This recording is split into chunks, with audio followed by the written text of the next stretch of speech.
কুড়িগ্রামের ৯ উপজেলায় ৩২১টি ঘর হস্তান্তর করা হলো আজ।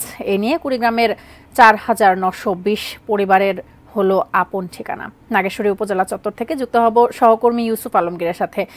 ইউসুফ আলমগীর, এই যে নতুন করে যারা ঘর পেলেন তাদের উচ্ছ্বাস আপনার কাছ থেকে জানতে চাই এবং এছাড়া আরো বিস্তারিত যা তথ্য রয়েছে তাও জানতে চাই। ধন্যবাদ তাসফিয়া তামান্না। জানিয়ে রাখতে চাই যে কুড়িগ্রামের ৯ উপজেলার আজকে ৩২১টি ঘর যে হস্তান্তর করা হলো, সেখানকার মানুষজন খুবই আনন্দে উচ্ছ্বসিত। একজন ঘর পাওয়া মানুষ আমার সাথে আছেন। এই ঘর পেয়ে আপনার কেমন লাগছে এটা বলেন। ভালো না, খুব দুঃখে আছিলাম বা ঘরের নাগেল পাই নাই, মানুষের বাড়ি কাজ করি ভাত খাচ্ছি। ভাতটা দিছে হতে খুব শান্তশিষ্ট হয়ে আছে। বিধুয়ে ভাতা দিছে, 11বার বাড়ি ভাঙছি বা আমার কোনো দুঃখের সীমানা নাই। স্বামী নাই, বাপ নাই, মাও নাই, ভাই ব্রাদা কেউ নেই। 3 ছেলে আছে, তাই 3 বউ বাচ্চা নিয়ে তাই উপভোগ করি খায়। আমার তো কেউ ধারে না। ধন্যবাদ।